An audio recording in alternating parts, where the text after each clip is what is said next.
উত্তরের সংগ্রামী সেক্রেটারি তারা নির্যাতিত জননেতা মৌলানা মোহাম্মদ আরিফুল ইসলাম বক্তব্য রাখবেন।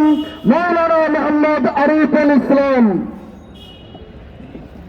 আসসালামু আলাইকুম ওয়া রাহমাতুল্লাহি ওয়া বারাকাতুহু। আলহামদুলিল্লাহি রাব্বিল আলামিন, আসসালাতু ওয়াসসালামু আলা সাইয়্যিদিল মুরসালিন ওয়া আলা আলিহি ওয়া আসহাবিহি আজমাইন। ইসলামী আন্দোলন বাংলাদেশ ঢাকা মহানগর উত্তর ও দক্ষিণ কর্তৃক আয়োজিত আজকের বিক্ষোভ মিছিল পূর্ব সমাবেশের সংগ্রামী সভাপতি, উপস্থিত কেন্দ্রীয় নেতৃবৃন্দ, ঢাকা মহানগর উত্তরের সভাপতি সহ সহযোগী সংগঠনের দায়িত্বশীলগণ, বিক্ষুব্ধ জনতা, সাংবাদিক বন্ধুগণ, আজকের অনেকগুলি দাবি নিয়ে আমরা বিক্ষোভের জন্য প্রস্তুতি গ্রহণ করেছি। কেন্দ্র ঘোষিত কর্মসূচির অংশ হিসাবে আজকের এই বিক্ষোভ কর্মসূচি আমরা জানি গত 7 তারিখে 7 জানুয়ারি বর্তমান বাংলাদেশ আওয়ামী লীগ সরকারের একটি দামি পাতা নির্বাচন হয়েছে। যে নির্বাচনে এদেশের জনগণ সরকার বা আওয়ামী লীগকে লাল কার্ড দেখিয়েছে। শুধু তাই নয়, আমরা বিভিন্ন সময় মহামারী দেখি, বিভিন্ন দেশে মহামারী দেখি, কিন্তু দুর্ভাগ্য বাংলাদেশে গত 7 জানুয়ারি ভোট কেন্দ্রে ভোটারের মহামারী ঘটেছে। যেখানে ভোটার উপস্থিত ছিল না, ছিল ছাগল, ভেড়া, হনুমান, এমনকি কুকুরও ছিল। অর্থাৎ যেই দেশের জনগণ যেই ভোটকে প্রত্যাখ্যান করেছে সে দেশের সরকার গঠন হতে পারে না। আজকে যারা সরকার গঠন করেছেন, এমপি মন্ত্রী হয়েছেন, তারা আজকে অট্টহাসিতে ফেটে পড়েন। জনগণ আপনাদের কি পরিমাণে লজ্জিত করেছে, লজ্জা থাকলে আপনারা হাসতেন না। আসলে লজ্জা নয়, তারাই হাসতে পারে, এমন নির্বাচনকে ভালো নির্বাচন বলতে পারে। আমরা বিলম্বে এই নির্বাচন বাতিল করে সংসদ ভেঙে দিয়ে নতুন করে আবার জাতীয় সংসদ নির্বাচনের জন্য পীর সাহেব চৌধুরীর পক্ষ থেকে আহ্বান জানাচ্ছি। দ্বিতীয়ত হচ্ছে, আওয়ামী লীগ সরকার ক্ষমতা আসার পর থেকে সেই 2009 সাল থেকে শুরু করে আজ পর্যন্ত যতগুলি শিক্ষা নীতি, শিক্ষা সিলেবাস করেছে, সব জায়গাতেই নাস্তিকবাদ, হিন্দুত্ববাদ মুসলমানের সিলেবাসে ঢুকিয়ে দিয়েছে। আপনারা জানেন বর্তমান সিলেবাসে যে বিষয়গুলি দেওয়া হয়েছে সুস্পষ্ট বিষয় দেয়নি, কিন্তু আমরা দেখেছি কৌশলগতভাবে এইখানে ট্রান্সজেন্ডার নামে সমকামিতাকে উস্কে দেওয়া হয়েছে। ভয়াবহ অবস্থা। বাংলাদেশের সংবিধানে এটা বৈধতা নেই, ইসলামে তো নেই, তারপরে বাংলাদেশে সমকামীদের সংগঠন রয়েছে, তাদের নাম রয়েছে, তাদের পতাকা রয়েছে।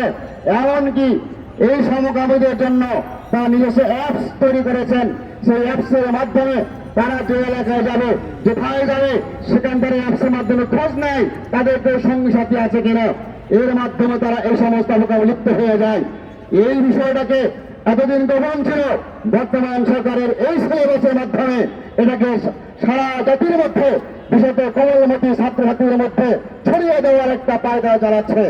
আপনারা দেখেছেন গতকালকে পত্রিকা এসেছে, সংবাদ মিডিয়াতে এসেছে, বর্তমান সিলেবাসের 6ষ্ঠ শ্রেণী ইসলাম শিক্ষা বইতে যে বইগুলি কিশোরগঞ্জে বিতরণ হয়েছে, এই বইয়ের কিন্তু অনেকগুলি পৃষ্ঠাতে একেবারে স্পষ্ট দেব-দেবী ছবি দেওয়া হয়েছে, যেটা নিয়ে আন্দোলন হয়েছে।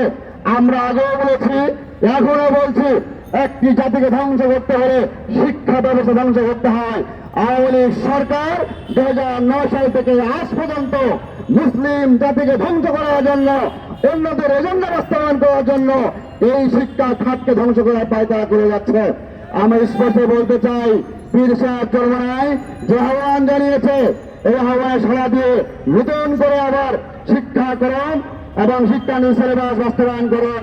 আমরা দেখেছি পীর সাহেব চরমনায় প্রতিবেদন জানার সঙ্গে সঙ্গে শিক্ষামন্ত্রী উনি একটা কমিটি গঠন করে, তদন্ত কমিটি গঠন করলেন। তদন্ত কমিটি আজকে কি হবে, কাল কি হবে আমরা জানি না, তবে এটাই বাস্তবতা। আপনারা এখন কেন তদন্ত কমিটি করবেন? আমরা দেখেছি পত্রপত্রিকার মাধ্যমে ভারত থেকে আমাদের দেশের বইগুলি ছাপানো হয়। আমরা ভারতের দোষ দিয়ে চাই না। আমাদের স্বল্প থাকতে পারে দুর্বলতা, ছাপাখানা দুর্বল থাকতে পারে, কিন্তু ভারত থেকে ছাপাবে এইটা মনিটর করবে তারা। নিশ্চয় বাংলাদেশের কোন শিক্ষাবিদ বা শিক্ষা কেন্দ্র জড়িত তারা, কিন্তু বাস্তবতা হচ্ছে ওই দেশেই ছাপা হয়, ওই দেশ থেকে মনিটরিং হয়। এটা দেখার মতন কোন জনগণ বাংলাদেশে নেই। আর এখন তদন্ত টিম করছেন।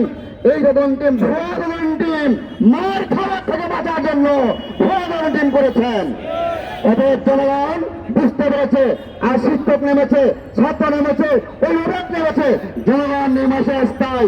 তার আগে সরকার বাহাদুর যত সময়ের মধ্যে শিক্ষা কার্যক্রম, পাঠ্যক্রম এবং শিক্ষা সিলেবাস দ্রুততার সঙ্গে সংশোধন করে জাতির বিবেক অনুযায়ী, বাংলাদেশের মুসলমানদের বিবেক অনুযায়ী তৈরি করবেন। আশাবাদ ব্যক্ত করে আমি আমার বক্তব্য শেষ করছি। আসসালামু আলাইকুম রহমতুল্লাহ।